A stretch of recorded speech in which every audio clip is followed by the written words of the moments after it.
You're watching or listening to Strangers in Space, and for the next 45 minutes, we're going to exist so you don't have to. Hi, I'm JR. Hi, I'm John. Hi, I'm Matt. Right, we've got 45 minutes before we turn back into dust. How does that sound? Not too bad. Okay. What's your favorite episode anyway? Blink. It's funny. Matt, What? what's yours? Oh, human nature. I'm really on a human nature kick recently. I haven't What did? rewatched it. I just have fond memories of it. If I rewatched it, then I wouldn't like it that much.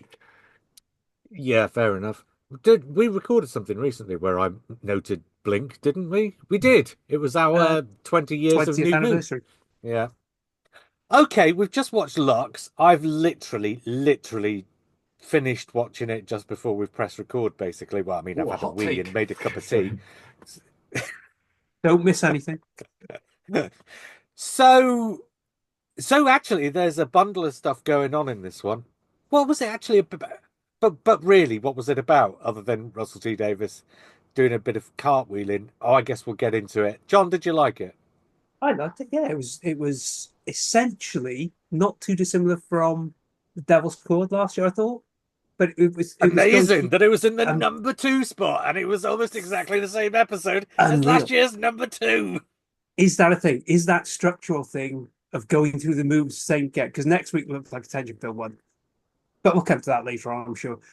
Yeah, I enjoyed it. I thought, they're swinging for the fences with the conceit anyway. It's not a story you could probably do without the Disney budget, which I think is possibly the first time you can say that of any new addition to the era. Sort of. I wonder if animation or animation that's good enough that they could have done it or used it has come down in cost over Yeah, the course of the years anyway. So if you want the top, so animate, there were clearly some expensive bits in this, but they were pretty brief. The bits where the characters were popping through the sort of dimensions. So they went from sort of 2D animation to sort of basic 3D to sort of, actually, he skipped a stage, didn't he? She went from sort of basic 3D to top-notch 3D back to human, and he skipped the top-notch 3D. yeah. Good. It's a, Oh, it's about nature of fiction, isn't it, really? About Doctor Who's television program. yeah, yeah. Whether that's good for general audience, I don't know. Matt, did you like it?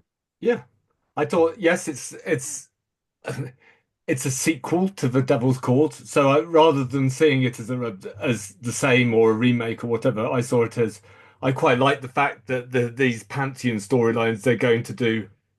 If it carries on, they'll do one a year with sort of different references to kind of elemental forces or sort of conceptual forces. Well, I don't know about Um, one a year because it wasn't a sequel. It was part of a series that also included last year's two-part finale yeah, yeah. So and a there's giggle. Yeah. a sequel to those storylines, basically. I mean, it's kind of a continuation of this kind of Pantheon storyline. Um, Also quite similar to The Unquiet Dead in bits, which I quite liked as well. I thought it was better than The Devil's Chord. I thought it looked more expensive. It was a bit more interesting, a bit creepier. So yeah, I got on with it.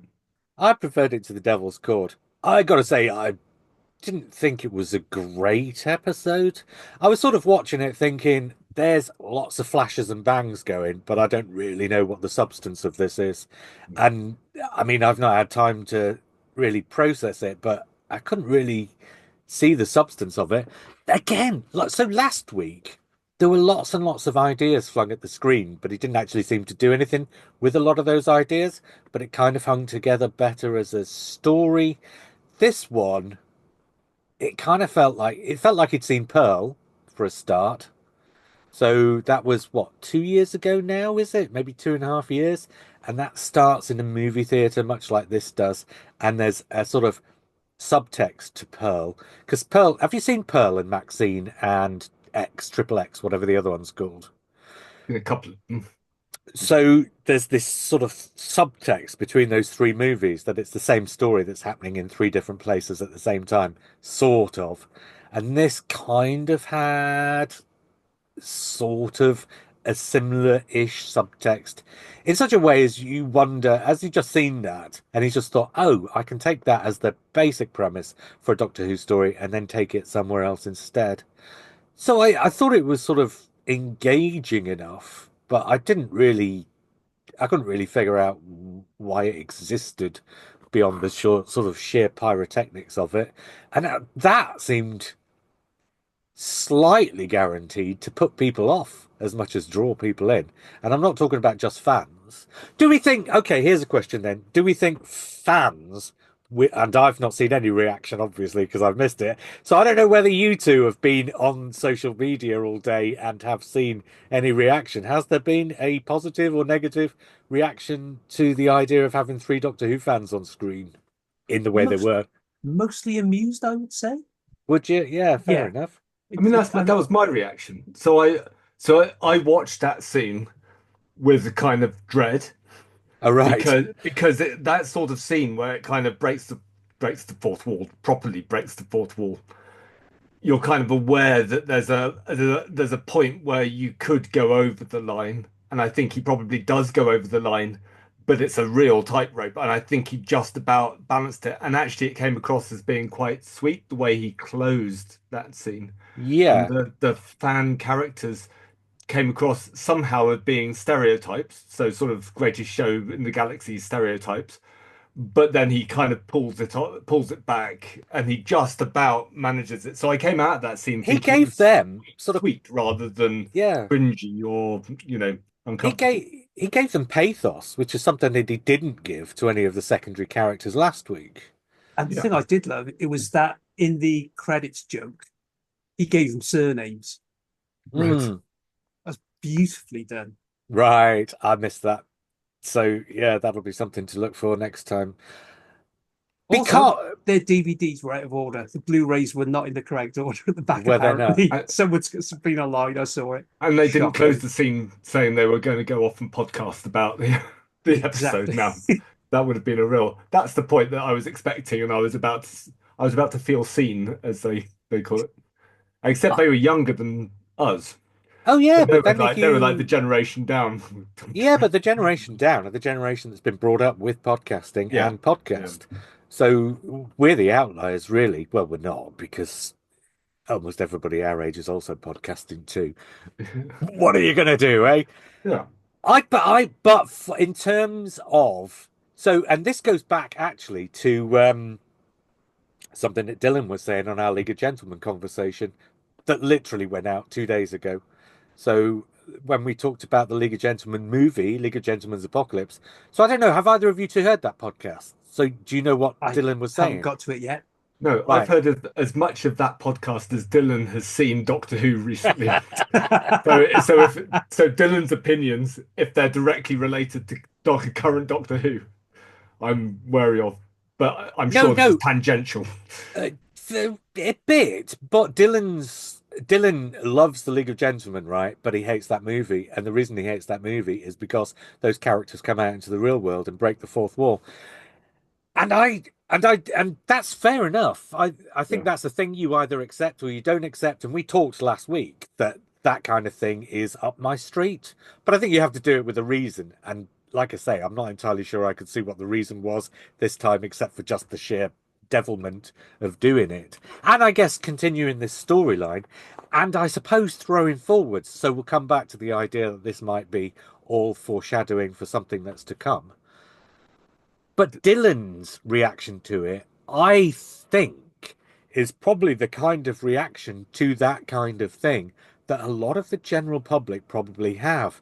Because the general public, when they watch television, when they watch a television program, they kind of want to switch their brain off to an extent and not have the story spoon fed to them, but they don't want anything in the story that interrupts their suspension of disbelief. So they just want to believe in the characters, believe in the situations, and believe that the resolution will come because of the things that the characters do. Whereas when you break the fourth wall to that extent, so this is way more than Mrs. Flood turning to camera once a week and talking to the audience. Is it the audience? Is it somebody else? Is it us? Is it one of the characters in the fiction? I guess we'll bring that up again later in the episode too. because clearly there's a huge leap forward in the Mrs. Flood storyline this week as well. But I wonder if a lot of the sort of general public will look at that episode and just think, yeah, I couldn't follow that at all. I Because think there are, I think going by the box office of last year, the most one of the most popular films would have been the Deadpool film, either last year or the year before, and might be a year out of date. And Marvel has been doing similar things. So I think at the moment there's a sort of a mode for breaking the fourth wall, and I think it's generally seen as playful and acceptable. I don't but, think it's going to tax their tax oh, their no, no, abilities but to follow it. yeah, but the general public don't go to Marvel movies. The Marvel movies are gone to by people who are fans of the Marvel movies, and they go like 6 times, and that's why they make huge amounts of money. And there are a huge amount of people who are fans of the Marvel movies. But, for example, my partner has never seen a Marvel movie, Mm. and if she were to sit down and watch this episode of Doctor Who, she would just say to me, "What the fuck is going on?" Yeah, but you have to Basically. appeal. You have to appeal to a certain. You can't appeal to everybody, otherwise you'll be making the Antiques Roadshow like Chibnall did. Well, So this is you have to choose a group of people, and if you choose the sorts of people that like Marvel movies and Marvel, that's a fairly wide, broad cross section that you can sort of intersect with Doctor Who fandom. But is Doctor Who choosing those people, or is it finding the gap between any audience? I guess is what I'm saying. And I don't mean that literally. I don't mean, oh, is Doctor Who not for anybody anymore? But what I mean is Doctor Who's always trod this fine line, and it leans in different directions at different times. I'm not sure that Russell T Davis's strong suit is leaning in the direction of the sort of Marvel geeks, because Russell T Davis's strong suit always was appealing to a more general public audience. And at the but moment, again, it's a familiar kind of trope from theatre. British television's roots are in theatre, so it does kind of play into what Doctor Who comes from to a large degree. yeah, but how many people watching Doctor Who now are thinking about where Doctor Who came from in 1963? I'm saying it's there. It's But it's it's in place to me. there's also having read The Writer's Tale a few times, you get the sense that this isn't Russell T Davis changing his natural style or kind of veering off from what he's comfortable with. This is Russell T Davis making what he wanted to make before, but he felt confined by the desire not to step over the line or not to go too far. This is him going as far as he wants to go. It's I think him. that's whether he does it successfully or not, that's the review of the episode, I guess. Well, It's him basically saying Doctor Who's been on for 20 years. You know what it is. Now, how can we push it? Yeah. yeah, maybe. Do you think he's pushing it? I mean, he's sort of pushing it in a way, but in other ways, I don't feel like it's being pushed at all. It feels like the Doctor Who of 20 years ago, but with this kind of tinsel sort of hung on Well, it that says, but also we recognize that Marvel well, multi-universes have happened in between. it does fit in your theory with Russell T Davis as there are what, three locations in this? There's the theatre, the diner, and the TARDIS. Well, yeah, I absolutely. I think it's written in Russell T Davis's voice and it's written Yeah, with yeah. the Russell T Davis kind of austerity of he chooses where to spend the money and he's very aware of there being a budget behind it. He's not trying to push it in sort of Hinchcliffe terms. He's making sure he's not making Talons of Weng-Chiang one week and Underworld the next week. He's careful of it. So that, in a sense, that was what his original run was. It was this kind of cautiously written stuff. But in terms of, setting and, you know, concepts and ideas, I think it is pushing it further than what he did. It's less subtle than what he did in his first 5 years.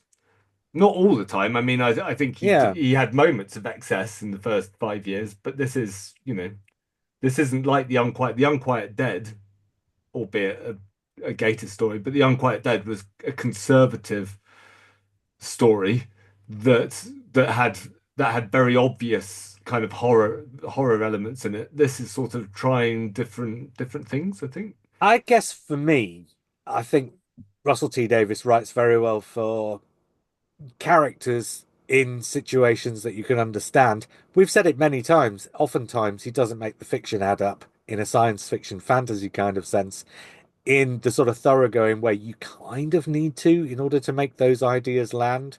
And so I think for me, it's entertaining and it's engaging, and you sort of follow the characters' journeys. But in the end, I'm just like, well, what was that scene with the Doctor Who fans? I mean, I thought, like you did, that it was quite sweet and I quite enjoyed watching it. But at the end of it, I'm like, I don't actually quite understand how that works. And I I mean, don't think Russell T Davies does, I think is the problem. I don't think he's intending it to have a big subtext every week. So for me, this was slightly more fun than last week. And I don't think it was great, but then I don't expect every episode to be great. And actually you'd get indigestion if every episode was, spectacular. I'm expecting I want to call it 39 steps. What's the one about distance with the creepy lady in the distance? 73 73 yards. Yeah, yards. that's the one. I expect there to be a few of those episodes this year, which I think, whether you, yeah, well, depending on your opinion, are great. They're sort of, well-made conceptual ones that he's focused his attention on with his sort of subtext and his themes and making them really hold together. Whereas there are some, I mean, you talked about this as being a sort of, it kind of just became a kind of rollicking kind of tit for tat sort of roller coaster in the middle. And I didn't mind that. I thought that was fun, and that's kind of, that's for me, that's acceptable for Doctor Who. Yeah, I also wonder if there's a bigger picture where it's all leading, where it might make more sense. But then after last year with what happened in Emperor of Death, I'm less confident I, that d- it will. I saw Sutek referred to, I saw the flashback to Sutek, and I'd forgotten that he was one of the pantheon of the Yeah. god of death, and I liked it even more at that point, remembering how they introduced that and how it tied back to what Mark Addy or whatever Clive was saying in Rose, that the Doctor has death traveling with him all the time when he's got Sutek somewhere tucked away in the TARDIS.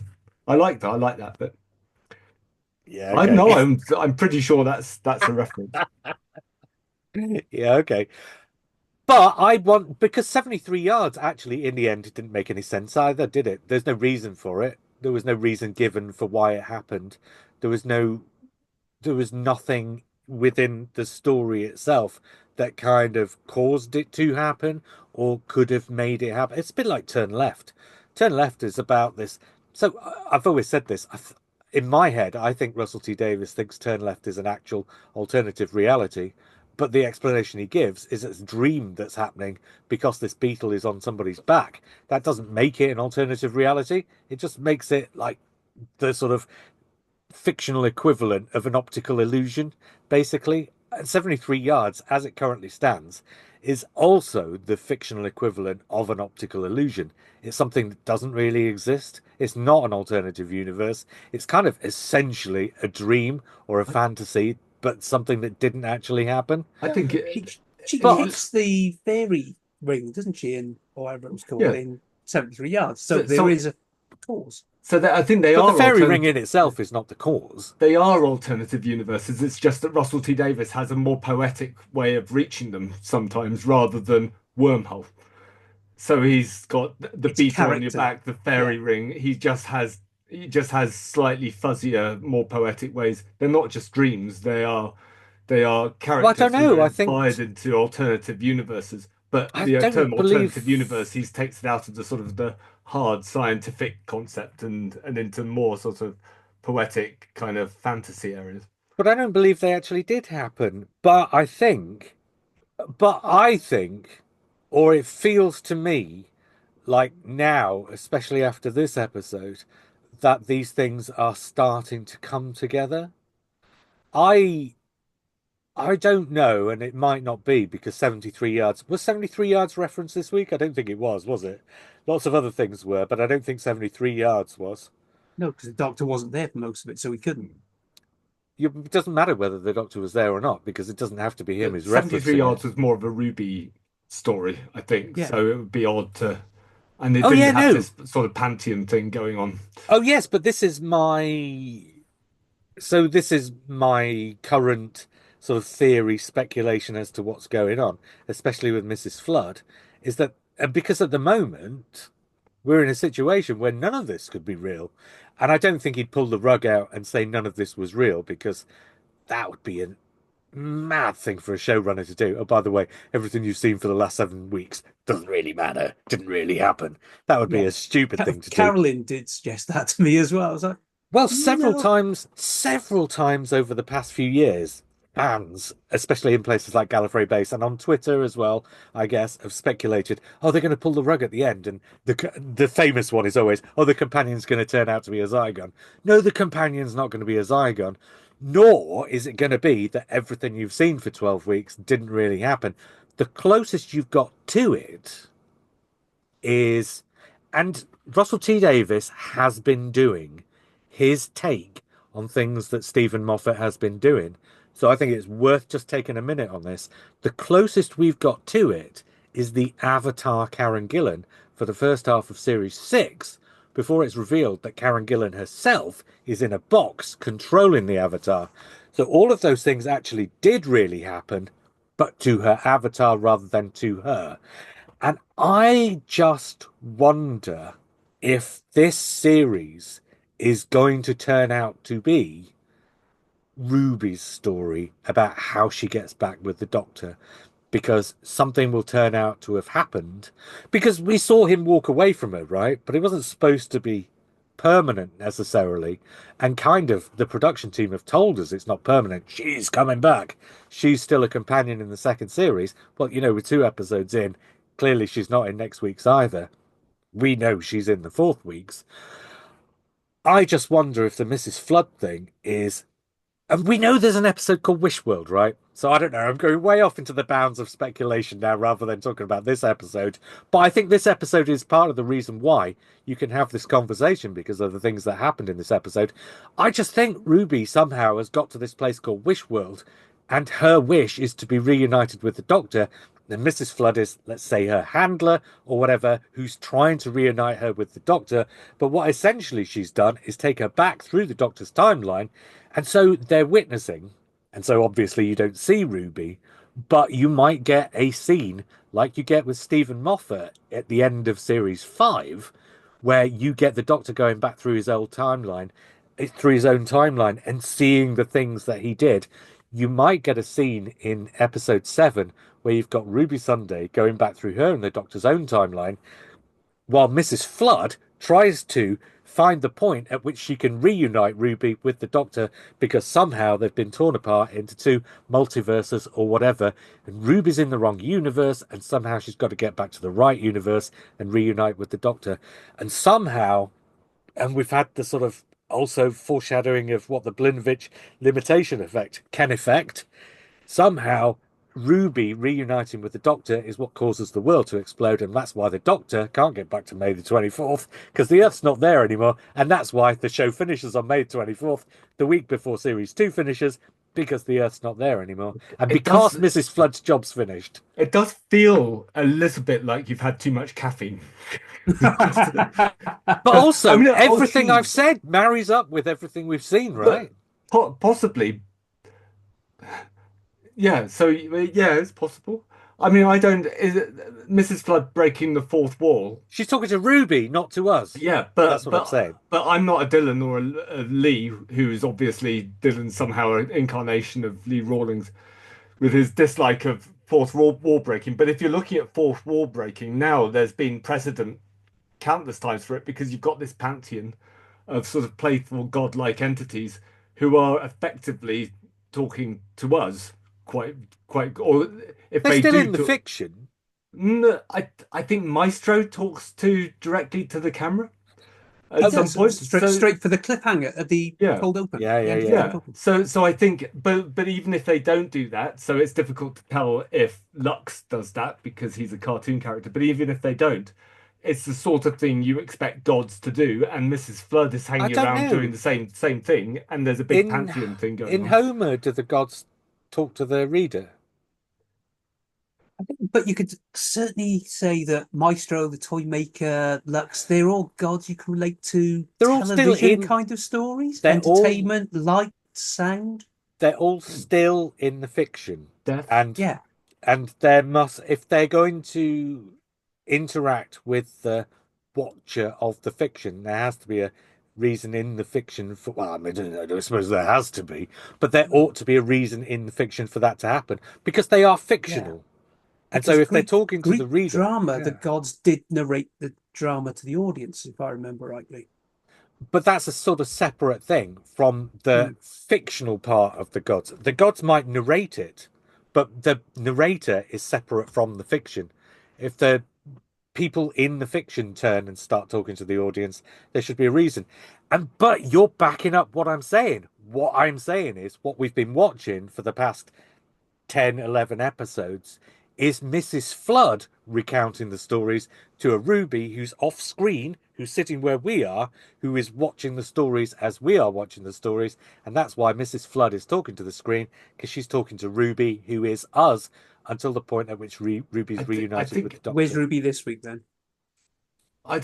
so I think there are two sort of ways of looking at it. You can be anxious about the fact that Mrs. Flood is talking to the screen in a long-term sense because she keeps on doing it, and you're watching Doctor Who on the television, so you're thinking, who's she talking to? Who's she talking to?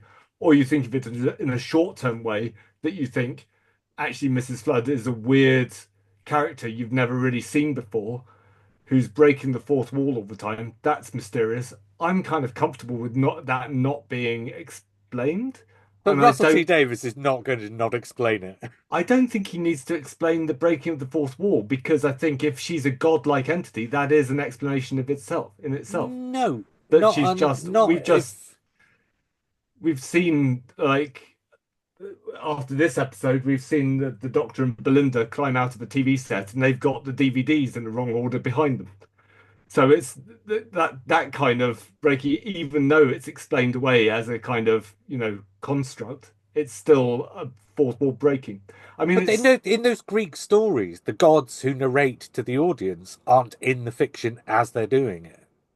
The narration is separate from the fiction. Well, they are in this in Greek legend, aren't they? They are They're in part the of the story. stories, but Yeah. they yeah. don't I narrate it from the I story. I think Greek drama is more complicated, is a whole different way of seeing stories than we're used to. Mm. So but I'm not quite sure if the Greek drama rabbit hole is a valuable one to. I Well, don't think my Russell T point Davies is, is I caring too much. don't think Russell T Davies is doing this just for the sheer devilment of doing it. I think he's taking it somewhere. Otherwise, why would you make Mrs. Flood such a central character? I think he is doing it just for the devilment because, and I think there's proof that in the last 2 years, Russell T Davies has done a lot just for the devilment of what he's doing. This is why some of his stories haven't held together. Some of the themes haven't been as consistent or coherent, because he's kind of this is Russell T Davies with the gloves off, Well, doing whatever the hell he wants without Ben Cook writing to him on a daily How do you basis. know? Well, yeah. but still, last year he answered all the questions, not satisfactorily, maybe, but he answered the questions. The sort of why are you pointing at the camera? Well, actually, I'm pointing at the invisible lamppost, etc., etc. All of those things he had answers for, even if they weren't satisfactory. I think He didn't Mrs. explain who Maestro was talking to at the end of the cold open. But that's what I'm saying. I think Maestro's talking to Ruby because It's that all the story is godlike. being recounted Yeah. by It's just Mrs. all. Flood to Ruby. It's all the godlike entities are the ones who can break the fiction and talk to camera. That's it. It's the ones who are a level above. I mean, I guess we'll find out. Yeah, I I, But I suspect they will be because it's gone too far to not be a deliberate thing now. Yeah, it's although there's not been any Mavity again this year. no, that's true. That's that's a Ruby thing, right? I wonder if Mavity will pop its head up again the week after next. Well, I mean, it wouldn't surprise me. I'm a Mavity skeptic, and I always have been. I think it's just a throwaway joke. Oh, yeah, maybe, but I think, I mean, we'll see. If it pops up again when Ruby's here, then that's a Ruby thing, right? I Because mean, it's a We'll long see. way to call back to the explanation with the Newton scene. Now, I was going to say that predates Ruby by a long way as yeah, well. not as So far back as the callback to where Sutek came from. Uh, well, I think that's slightly different. I don't know. This is the Russell T Davies universe. So Russell T. Okay, okay, we'll get into this. So Russell T Davis isn't calling back to Sutek because Empire of Death or whatever it's called isn't reliant on people watching Pyramids of Mars. Basically, Sutek's just a name. That's God of Death is enough to describe this kind of horrible godlike entity. So it's not like he's been an in-joke or it requires sort of explanation. I haven't heard Mavity in the last 3 episodes, 2 episodes. Uh, it's a long time since a single sort of cold open scene with with Isaac Newton. I'm not sure Mavity is coming back now. No, but you've just said you don't need any more explanation other than Sutek is the god of death. You don't need Yes. any other explanation other than Mavity is somehow what people in this universe call gravity. Okay. So, but whether or not it does come back, I'm just saying it would be an illustration of the fact that this is all about Ruby. If when she comes back, it comes back. I'm not, and again, I am not and have never said that Mavity is why any of this is happening or the reason for any of these things. I'm saying that Mavity is a useful tool to understand what and where this is all about, Okay. potentially. Because, and this is the thing that he's doing all the time now is doing so something's gone wrong with time in one way or another. This is Russell T Davies doing Doctor Who the way Stephen Moffat did. So in the church on Ruby Road, you've got her being taken out of time at the wrong point, and the Doctor going back to repair that. The whole storyline around her being left at the church is like a big time paradox type thing. The whole thing with the gods being released by something that happens to some magic dust at the end of the universe or whatever it is. Not magic dust, he It was salt. It Got was just plain circles of salt. salt. salt. Yeah, magic Yeah. salt. There you go. I mean, whatever. He's doing this big thing where the causes and effects are not natural causes and effects, right?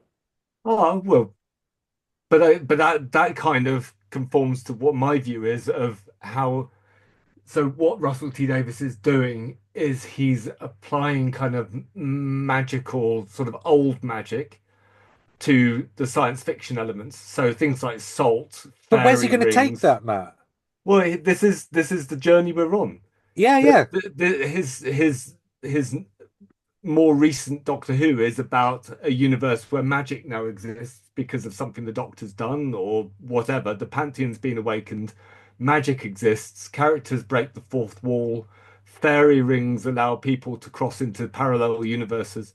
So it's kind And of time take, paradoxes. yeah, and time paradoxes, yeah, But but also, last week, he very yeah, specifically laid out that somebody from the future came into the past to tell the doctor about this important person that he was going to meet, being Belinda Chandra. And then when the doctor does meet her, he's thrown back 6 months, everybody else is thrown back 10 years or whatever. And this is left as something that is to be explained. They yeah. even say it in the dialogue. So This is something that has to be explained. So, what I don't think, what I do think is Russell T Davis is laying things that he'll somehow resolve at some point in the series, and that he's telling a story. You don't think that, or you do No, think that? I do think that Yeah, because that's because what I'm talking otherwise about. because otherwise it's silly. What I don't think is Mavity's going to be a big part of this I'm not saying story, Mavity's going to be and a big part of it, and but I keep repeating this. yes, I don't think it's going to come back, and I But you don't. never thought it was going to come back every time it did. No, I never thought it was going to turn out to be a big part of the series. I thought it was an in-joke, which it continued to be. And you I kept was saying right. it's done, we'll never see it again. No, I didn't. I said Yes, you it did. was an in-joke. It would never turn into anything, and All it right. didn't. I don't think, and similarly, I don't think, I think your idea about Ruby is a possibility, albeit a really convoluted one that would probably require 20 minutes worth of flashbacks that would get in the way of the story. However, Russell T Davies has been known to do that. it's And a it would possibility. require an My episode instinct, called my Wishworld to be instinct about it. my instinct is the Occam's razor explanation that the actress wasn't available or was sort of removed for this series, and she's coming back because she's the Earthbound part of this story, and then she'll be reunited at the end.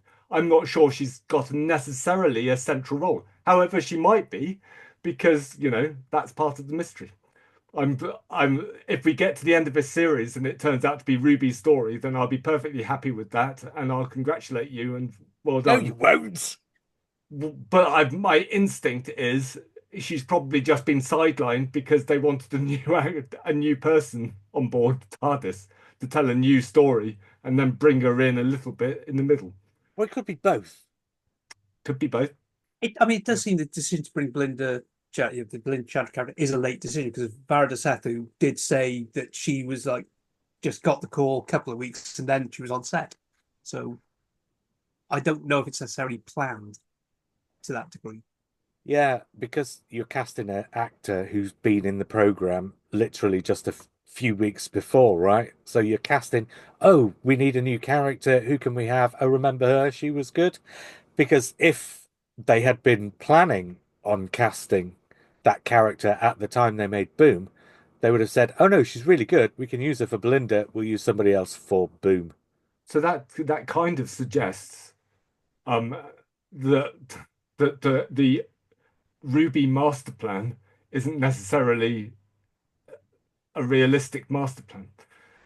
If No, I if don't her know. Why? replacement is chosen at the last minute because something's happened, presumably they've run the course with this character, this Ruby character, or the actress doesn't want to do another series, or they don't want the actress to do another series, and they scrabble around to find a replacement to replace her. That doesn't suggest that from the giggle or from Maestro that Russell T Davies is like rubbing his hands together with his post-it notes all over the wall with the whole Ruby arc mapped out for 2 or more seasons. It suggests more that he's just had to adapt what he's doing. Well, we'll see. Well, yeah, we'll see. We'll see. I mean, that's it's good. It's mysterious. I'm also not convinced that breaking the fourth wall when they're introducing the gods of light and music and dance and oh, I forgot dance. All of these. Oh no, it wasn't the god of dance, did they? Did they bottle that out with Rogue? Uh, no, don't think it was a God of Dancing Rogue. That was just That was cosplay just a, aliens. okay, okay. That was It's a my God of theory. That games, they entertainment, bring in and Terpsichore or something. Anyway, Well, it was I just quite liked it. that was the cosplay episode, right? There were Yeah. no gods in yeah, that, were there? Were there? No, no, no. I think I had a grand theory before the season that um it, if you were going to have another god in that season and you were setting an episode in Georgian times with big balls, so to speak, then the god of dance would be a realistic idea, and then you call the god of dance Terpsichore. All right, let's go back to this episode. I mean, Okay. there's not a lot to talk about with this episode, I don't think, which is probably why we've been on a huge tangent. The guy, I can't remember his name, in the projection booth. Linus Roach. Ooh. Is Yeah, it what's his character? character's name? Oh, I, pie. Mr. Pie, that's right. It's quite sweet. He had a moment at the end. I'm not sure why they needed to burn the film cans to get the sunlight in. That seemed So, like a bit of a weird stretch. so the idea, well, they seeded it because that was the fans' idea because the film cans are filled with nitrate film that's explosive. So basically, you've got a storeroom filled with TNT. Yeah, but also Whether at it least would be two exactly walls. that Yeah. explosive, I don't know. But it was again, And it I needed to was fine with be it. two walls and the sun in exactly the right. The whole thing seemed a bit of a weird But stretch. but then for the light at the start, you needed the spoon to be in exactly the right Yeah, place to bounce Well, off. exactly. And the moonlight's coming from directly above rather yeah, than yeah. sideways.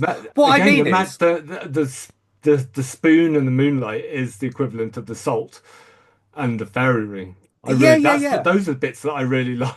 I But really the like. the sun was just the point. The sun. It didn't matter how it came in. It Yeah. was fine. Yes, the point I'm making is the fact that he gets the sunlight in fine, he's going to do that. The fact that he seeded the idea, fine that he did that too. But as a writer, he chose to use that idea, whether he seeds it or not. And the idea of burning film cans seemed like a really weird choice to me for a Doctor Who fan to make. Well, if it's a meta thing, not really. I don't know. It's like The saying the villain. I Yeah. don't. Yeah, but Russell T Davies chooses to put burning film cans on television. You wouldn't put burning books on television, or what I'm saying is it's a weird choice because it seems to be a choice that celebrates the burning of film cans.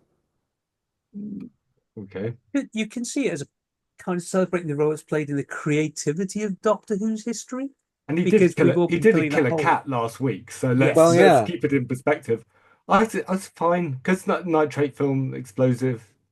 That's all right, and I Yeah. really like that Hmm. ending. The whole the salute because what I quite like about these Pantheon stories is they find different ways to defeat the enemy. Some good, some not so good. I didn't think much of Catch and the Beatles thing, Oh, I but thought the catch thing was brilliant. I The don't. god of games is beaten by a game. Yeah, Well, How not but just else do that, you do but God that? of Catch Games is Catch beaten isn't by quite a sort hubris. of Catch is a bit of a yeah. Oh yeah, but the I point didn't of that is it's below him, okay and so he doesn't concentrate, and his hubris is what beats him. okay It goes back to the essence so of okay the but villain and uses that to defeat them. okay but reviewing this episode, I really liked this kind of shot of the God of Light kind of expanding into the universe and just becoming so big and so infinite that he's diluted and he just evaporates. There's Basically, something yeah. I really like that scene. Yeah, I'm not. Yeah, yeah. I kind of basically agree. At least he's being hoisted by his own petard, right? It makes Yeah, there's a kind of a logic to it, which oftentimes is kind of missing. So it's better that there is than that there's not. I, I don't think it works technically, but then when do these things ever really work technically? So who cares? It was the right ending, really, wasn't it? yeah. Uh, A bit lynchy in bits in parts. It felt a bit like Elephant Man for Well, some last reason. week It's you just had the bit with the sort of throwbacky, sort of weird sequence, which was a yeah, good sequence. yeah. For me, I said it went on too long. It seemed to stop the episode. Actually, I rewatched last week's episode last night. I said last week, didn't I? I started to rewatch it and didn't get very far because our internet went off. And so I rewatched it last night. And you know the bit where the two certificates come together? 36 minutes. Well, no, I looked a few seconds later and it was just turning 36 minutes when I looked. So that was before 36 minutes in an episode that's over 46 minutes long. So there was more than 10 minutes after the climax of the episode, which is like a quarter of the running time. That is so strange, the shapes of Russell T Davies episodes. I don't think it is because it's an introductory episode, so you need to be focusing on Belinda rather than the plot. Yeah, but those last 10 minutes, a lot of that was just spent going boom, can't get to May the 24th, He boom. uh, Again, you can see this with his finales, But particularly the John, recent I ones. think the point He is, wants to explore the consequences as much as yes, the well, events. no, but he doesn't, does he? He just stops things. Instead Oh of yeah, instead of the plot introducing the always stops, character, but yeah, instead of introducing the character by having the character doing things, you introduce the character by just having people stop what they're doing and stand there and do nothing and talk. And in an action adventure series, I think stopping everything so you can have 10 minutes of talking at the end is a weird shape for an action adventure to be. I understand what you're saying. It's about introducing the character. I just think find a way of introducing the character through telling the story. Chipnall. yeah. Sorry, I had a Chris Chibnall. I mean, that's a frog in my throat. I am reading his Who Done It though, his crime book, and it's actually really good. Oh, there you go. Yeah, Well, that's coming to TV soon, isn't it? yeah. I I, think it was I sold before he'd written it, probably. yeah, Oh, I yeah. imagine so.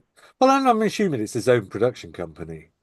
Oh, I this feels like Chris Chibnall's grasped the mode of production. Basically, he's written the novel made money by selling the novel and so on and so on. I mean, it's a pretty lucrative thing to do. Yeah. Yeah. Well, I think he was on the backlisted. He said it was the novel. The idea is it's the novel, not that the selling it came much later. Yeah. He wanted to write a novel because he turned Doctor Who. He wanted other creative stuff to do, so that Mm. was his first move. Plus, you can pretty much guarantee that as soon as he writes a novel, someone somewhere says, right, this has to be on telly. So you might as well just do it yourself and do it the way you want to do it, right? Yeah. Absolutely. And speaking of rewatching it last night, there were a couple of things. So I've listened to, I don't know, 6, 8 reviews this week. I listen to more Doctor Who podcasts when Doctor Who's on than I generally do. I'm a picker and chooser usually because I listen to a lot of current affairs, really, I suppose. And neither of these things seem to have been mentioned in any of the reviews I've listened to. I suppose they probably got mentioned elsewhere. So, and I brought them up in our threads, but I might as well bring them up on the podcast just for the sake of it. The bit where the doctor turns the power off for the hospital, Hospital. for a sight gag, basically. So you can have the shot of the power going off in the hotel. That just seemed like a weird Hospital. choice at this most. Did I just say hotel again? Oh, Yeah, yes. yeah, yeah. It You're seemed treating like, the hospital like a hotel, basically. well, yeah. It's It the problem with the was. NHS. It would seem like such a weird choice post-COVID, and given the sort of state of the NHS at the moment, that just felt like a weird choice. But the thing that I thought was the thing that I think was a mistake was having Belinda be this character who, when somebody calls her Linda, she says, it's not Linda, it's Belinda. But then when the doctor starts calling her Belle, and he does it about 4 times during the last 20 minutes of the episode, she never calls him out on it. And she's calling him out on other stuff, but she doesn't call him out on this. And in an episode that ostensibly is about coercion, because I don't actually think there's any examples of coercion in there, apart from a few in the dialogue that kind of. Attempted coercion. Yeah, I don't think the episode's I really about I th coercion. I think that bit's okay because it depends on the person saying it. So if But I this is was it. She yeah, calls the doctor out for other so stuff. if I was having a conversation with somebody who I knew was being horrible to me and they were calling me by a nickname or a contraction of my name that I didn't like, then I would pick up on it. If I was talking to a new person and they used a contraction of my name that I didn't mind, I wouldn't pick up on it. So it's But kind of there are contractions of your name that are acceptable and contractions that actually wind you up. And this time, her effectively abusive ex-boyfriend uses a very particular contraction of her name, oh no, it's and not she her picks up on ex-boyfriend, him. is it? It's the Linda thing is from a flatmate. Okay, well, yeah, I take your point, but in the sort of theory of show and tell, the the writer is showing the doctor getting away with this thing that he's told us that she doesn't like. And so for me, it just felt like this really bum note in an episode that is well, ostensibly about coercion. The doctor yeah. is doing something that she has shown she doesn't like elsewhere in the episode, and she's allowing him to do it. It And felt like. I think Russell T Davies has shown us that she doesn't like her name being contracted to Linda, but has demonstrated that actually Belle is a suitable contraction for her name because she doesn't mind it. Well, Possibly. okay, if that's I the way mean, you're reading it, but it just looked to me like the doctor was being allowed to get away with something, despite the fact that he wasn't allowed to get away with other things, well, which just felt tonally wrong. If it's a story about coercion, then you must shine that light on all the forms of that coercion. You don't say, well, that coercion's not acceptable, but this coercion is. That or is you say not how that, you tell that story. or you take elements outside of that theme and have the coercion bit, which But he's really is made that coercion. element part of that theme already. Okay. That's the Well, point. He sets okay. it up and he doesn't pay it off. And I wonder if that's going to come up later or not. Oh Does he God. call it? Well, I mean, this is how The storytelling works, Matt. Mammoth Bell. Well, I yeah. I don't think that is how storytelling works. I think there You are don't think you set elements themes up? you set themes, but not everything within the story has to be part of that theme. But that So was, he made that explicitly part of that theme earlier in the episode. yes, but I think the thing that he's making explicitly part of the theme is she doesn't like to be called Linda, not that she doesn't like her name contracted. And No, her name is Belinda. that doesn't She doesn't necessarily say, I don't like being called Linda. She says, my name is Belinda. She okay, says, I like the full form of my name, not a contraction. It's not okay, that contraction she's not happy with. okay, I mean, it's a thing he does. okay. I'm not sure Russell T Davies has made a note of this paradox and is going to bring it back later on in the series. No, maybe not. It might just be that And he's. I'm not sure many people watching it after the dead cat scene will have thought, "Oh my God, he called her Belle," and she didn't pick him up on it. I don't think it was a big thing. I think the hospital thing, I thought at the time that's a bit jarring, but actually we moved on from that, and it's clearly a comic scene. It's just a slightly misguided comic scene. The burning of the film stock, I think, is just seeded earlier in the episode, and I didn't make a connection with burning of books when the Doctor uses nitrate film as TNT. So Oh, I no, think no, there are no. The different connection levels is to with Russell burning T. of film for There Doctor are Who fans. you compared it with burning books No, earlier I in said the podcast. as an author of books, you Yeah. wouldn't have burning books being something to be celebrated in your books. And I'm saying, as a Doctor Who maker, it seems weird that burning film is what you use to solve your story. Okay.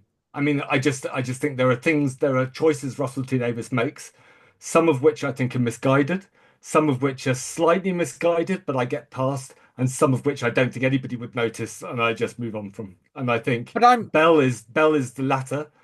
The burning of the hospital is the middle, and I think there are other things that, I mean, we haven't talked about the treatment of racism in this story and about how the doctors encountered it before when he was Jodie Whittaker and he kind of sort of fixed it before. And now he's Shooty Gatwa. He's kind of dealing with the racism. And actually, well, he didn't it's a really, did he? Because the well, one it's a sort time of it came except up, he just walked in and did it anyway. yeah, but also it's kind of it is an interesting treatment of racism in this because actually Russell T Davies isn't treating 1950s Florida as like Planet of the Racists because actually the Doctor and Belinda Bell walk into this cafe and they're not treated badly and they're treated quite well. And I think that's kind of quite a smart way of presenting it because he's sort of saying that, you know, individuals weren't the laws were racist in this time. The authorities were racist, potentially. There was institutional racism, but actually the people working in the cafe the normal people living in this town, they weren't necessarily racist. And I the don't And know. racist This bit is in a this bit is like the the whole sort of fantasy. Shakespeare code: walk into the room, make like you own it, and who's going to care or notice? Well, possibly, but the racism is sort of pointed out by the doctor, and quite rightly, but actually it's not demonstrated by the people of the bit of Miami that they're in. the interesting thing was that the doctor was basically asked, "Why don't you fix racism?" Yeah. and said, "I can't. I have to Yeah, wait for the people to fix themselves." yeah, or I did that in my last my last Yeah, regeneration but one when I was, you know, But going back and to it the was earlier all point, I just fine. think Russell T Davies is a bit thoughtless sometimes. And it's not like it hasn't come up before, is it? Oh, I So, agree. I think Russell T Davies is a bit thoughtless sometimes, and sometimes I just think he doesn't care because, you know, the he wants to propelling of the go where he wants story to is, go and doesn't care necessarily about the exact plotting making but sense. I think he yeah, should He's not care. concentrating on the scaffolding. Yeah, but I it's think he, about propulsion, or it's about the joke, or it's just about, you know, getting to the next scene. I mean, this is how you how I've always found I have to watch Russell T Davies, no matter what he's writing, is you have to sort of surf over it a little bit because, you know, he writes really quick drama that doesn't always hold together. sure. I guess for me, if I'm reviewing something especially, I just think I'd rather he did care. I I'd mean, rather those things weren't in there. yeah, I mean, I'd rather, I mean, at the moment, Doctor Who isn't the greatest thing on television. So if I'm watching Doctor Who, I'm enjoying watching Doctor Who. I'd probably rather watch Slow Horses or something like that because I think Slow Horses at the moment is better television. It's Slow more consistent. Horses. Does that Yeah. tell a single story across the course of a series? Well, it's each Season. series is an adaptation of one book. So Basically, that's what I mean. yeah, yeah. Well, so this was going to be a question I was going to bring up elsewhere, but it seems So, to have sort of raised itself slightly. So, I would would argue it shouldn't be the best thing on television for us, for the middle-aged white guys. It should yeah. be do you think something that it's? would directly the explicit thing the BBC wants is the younger viewers But do with you think it's this. the best thing on So it telly for should be them? the greatest cup of tea for some of them. I don't know. I'm not that age. It is Freddie because he loves it, but I mean, I think that's the only reference point I have. like Yeah, my last son, like on the other hand, hasn't watched either of these episodes because he lost interest after last series, I'm afraid. but last week's with the kind of toyetic kind of retro futurism, this week with the animation and the fourth wall breaking, that is the sort of thing that presumably kids would enjoy. Because of Maybe. Yeah. Deadpool, I mean, Deadpool's a bit Yeah, kids too aren't watching advanced for that. kids. Well, I bet kids are watching it. Well, That's the probably. thing. I mean, I watched Nightmare on Elm Street, and Now, that's my question was going to be, same after, thing. especially after Yeah. Flux, should Doctor Who not have been reinvented as a story of the season?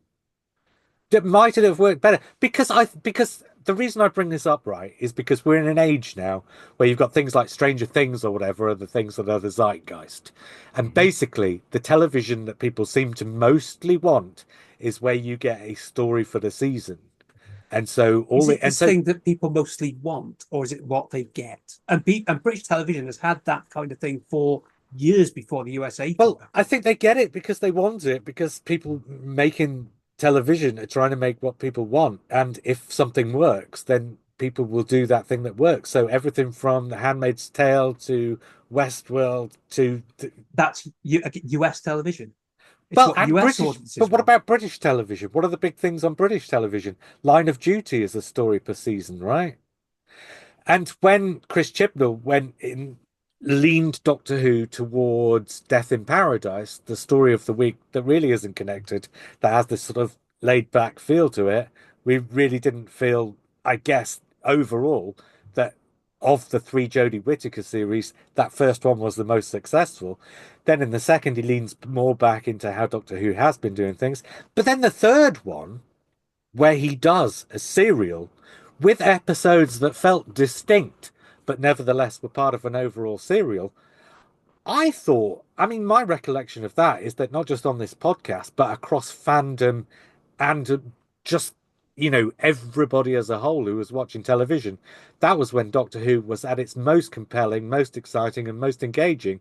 And now it just feels to me like he's stepped back, not just to before Flux, but to like 15 years before Flux. My recollection of Flux is that because I like the idea of, a season telling a single story.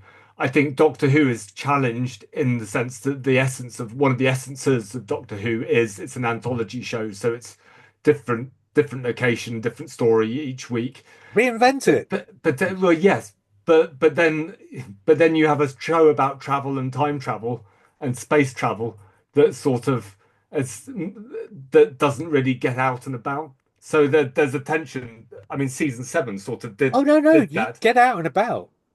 It Yeah. would be So like, my But memory of you're also my restricted to telling stories about they span space and time. yeah my well, that's recollection it. of Be more Flux is clever. Your one story. And my Stephen recollection. Moffat is going to come across. Go, Look I'm at bored with James this. Bond. James Bond, you'll start the story in London, then you'll be in Jamaica, then you'll be in Iceland, then you'll be Yeah. somewhere in Africa, and then you'll be back in London. So I think it's possible, but I think there's a balance that it has to pull because basically you're talking about something that's halfway between Slow Horses and Black Mirror. And I should Um, point Yeah, out and there's Black Mirror anthology, yeah. Poker Face, essentially the same story that Doctor Who had, model that Doctor Who had for 11 seasons Yeah. or well, it was 10 seasons. deliberately, Poker So Face was a deliberate choice to do something that felt like it was made in the 1970s, wasn't it? so I It think there's was. a balance to be And it made. came back There's at the end. there's a balance to be had there. I don't think Flux found that balance, partly because I think it was screwed over by COVID. But I don't think it was actually successful as an ongoing story. I think the more successful parts for me were the traditional anthology episodes where they kind of took a light break from the main drive of the ongoing story. But I And think generally speaking, people were more engaged with it than they have been with Doctor Who for ages. I People were like, what's going on? What's I seem to remember this exactly the same bits of online being cross about exactly the same things.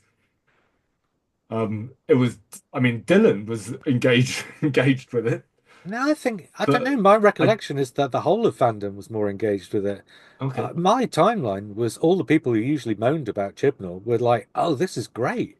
It, I don't, I remember very little negative about Flux until the last episode, when of course you get everybody coming out and saying, "No, the last episode doesn't work because it didn't do what I want it to do." But up until that point, I just remember the whole of fandom pretty much being engaged with that story because they wanted to know where it was going. I'd say it more did work Way 'cause it was a bit more, trite on the resolution. yeah, But but way more engaged than you are with a anthology that has ongoing story elements in the sort of story arc way that Russell T Davies was doing back in 2005 and Stephen Moffat was doing subsequently. I think at the moment Russell T Davies is trying to do something that leans more into Stephen Moffat territory and feels a bit more coherent than the stuff that Davies was doing the first time. Although I think the stuff that Davies was doing first time occasionally was more coherent than we probably remember it being. Stuff like in series two, when you had the alternative world stuff that built up to be the sort of resolution, and then in series three, where you had the human nature stuff and the pocket watch. So there was more going on than just a word being seeded. But I think Russell T Davies is way more into Stephen Moffat territory now. I don't know if he can stick the landing because I don't think Russell T Davies is that kind of writer. So I think there might be issues over that. But I just want look at It's a Scene and anything else that Russell T Davies has written is a long form story over multiple episodes. I think I would rather have seen Russell T Yes, Davies try I that on Doctor Who. I would as well. I agree. I like the long form story. I just think Doctor Who in particular is complicated by getting that balance between having that sort of And that's trip of a lifetime feel and telling an ongoing story. And it's always had that kind of slight conflict. but I just think, if writers are good enough, then that's what they should be exploring and that's what they should Yeah, be doing. yeah. I don't know. So do you want to go anything to say about this episode, or are we going to score it? We've not really talked about Mrs. Flood other than my predictions, but we didn't talk about what she said in the oh, end. just the date, wasn't it? Yeah, yeah. I mean, somebody in our, was it Mark in our WhatsApp thread said, is that like baiting the fans over the sort of cancellation crisis? Or I know, actually, as he Oh said, no, is that a marketing tactic? is the cancellation crisis a marketing tactic? No, the reason that date's not actually the final date of the series. I think, and this was something that nobody said on barely any of the podcasts I listened to this week either. The reason we see this sort of taxi floating in the air is because you can't get to May the 24th on Earth because May 24th on Earth, there is no Earth anymore, and that's why he keeps bouncing off it, right? So clearly, something's happening in episode seven that causes the Earth to explode, and episode eight will be about, well, either averting the explosion or putting the Earth back together after the explosion's happened. So, I mean, Sure. that goes without saying, doesn't it? And that's why she brings up May I 24th. I haven't listened to any podcasts reacting to last week's because I don't, but I can't imagine that anybody could see bits of the Earth floating in space and not think that the Earth has been blown up. That Yeah, seems a bit no, weird. It seems a bit weird to me. Did some of no, these I'm just saying podcasts nobody miss mentioned that it. they were so keen to make a hot take on the episode that they turned it off 10 minutes before the end and missed some key moments towards the end? Maybe. I, I'm saying more that people weren't mentioning it rather than Yeah. that they Oh, missed its okay. significance. Yeah. But I did get the impression that We mentioned it. because it seemed I'm to not be sure we that did actually. well, yeah, we mentioned it because I found it odd that the only things that seem to have survived from the Earth are the famous the famous landmarks Well, like the Eiffel Tower and the Statue of Liberty. or Marb Arch, it could Yeah, have been, yeah, couldn't it? yeah, And a taxi. and the Yeah, taxis. yeah, Yeah, yeah. I liked Yeah, Lux. I found him. He was quite good. I liked when he was being changed into a sort of a real corporeal thing yeah. because I think that kind of fed on, you know, how sometimes you see sort of AI recreations of The Simpsons as real people, and there's always something very creepy about that, something really kind of uncanny. And I think it's a bit like Wild Blue Yonder with the sort of sensory hands and stuff.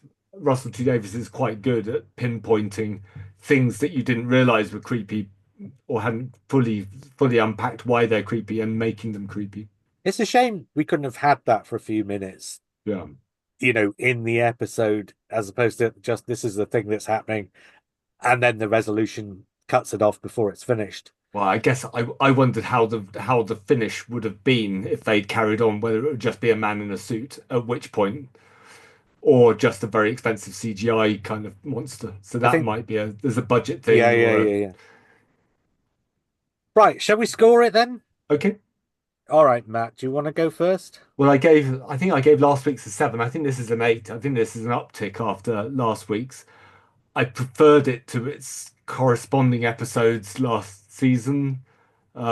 I I found it thought you'd creepy. liked Devil's Court. I must be I misremembering. didn't mind. No, I didn't mind you Gavin. did. I You don't was, mind any of these. I I don't think think I it's Yeah, I think it was more that didn't really like Devil's Court very much at all. So right. probably everybody Yeah. liked it more than I Yeah. did. So far this season, I found it to be an uptick of the equivalents from the last season, which is means it's going in the right direction for me. And I didn't mind last season. I'm just not, Doctor Who isn't the most exciting thing on the television at the moment. I'm not rewatching these episodes, but I'm not in an apocalyptic frame of mind that's saying that Doctor Who's going down the pan.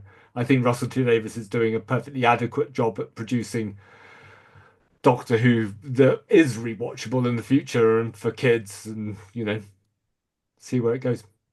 So Yeah. 8. All right. And for me, it's an uptick over last year, but it's still a 7, same as last week. I think it's probably slightly better than last week's. I think both of them are pretty thin but engaging, to Yeah. be honest. I enjoyed them both, but I think they were fairly thin pickings, really. And I'm hoping the series gets a bit more substantial now. But then that's exactly what it did last year, didn't it? The first two episodes were thin pickings, and then it got more substantial. So fingers crossed we get that again. John? yeah, I think it's an 8 is about right. I did enjoy the meta stuff simply because it was pathos there, and they were quite amusing jokes at the expense of fans. Although three fans in a room all agreeing, come on, what's going on? Yeah, Yeah, so clearly some not the not three of us. totally nice meta jokes. The central concept worked. Maybe it was just a little small scale apart from that universe scene, but I can live with that. So yeah, I enjoyed it. I had fun with it. I will rewatch it. Um, so yeah, 8 out of Was 10. was it Fear Her done right then? It was Devil's Court. Fear Her meets Devil's Court done Mm. right. Yeah, okay, fair enough. Right, next week then. Better not say anything about next week in case the things that we've heard turn out to be true. But it does look, I guess it What's the episode? looks, Sorry, I've lost track of what's the episode I called. think it's called The The Well. Well, yeah, Oh, which is okay. the Okay. undersea one, I Oh, think. nice. It's again, funnily enough, it's like Boom. It's going to be the one that's on tension by the look of it. Okay. Expect. It And looks like she, a basic Doctor Who base under siege. And actually, the ironic thing is they've got ahead of us, haven't they, this time by having the shooty crying bit in the yeah, trailer. yeah. I was going to say Yeah. Gatwick has his blubby moment. There we go. Yeah, yeah, yeah. But yeah, that'll be next week then. Right, and so that'll be out at about the same time as this.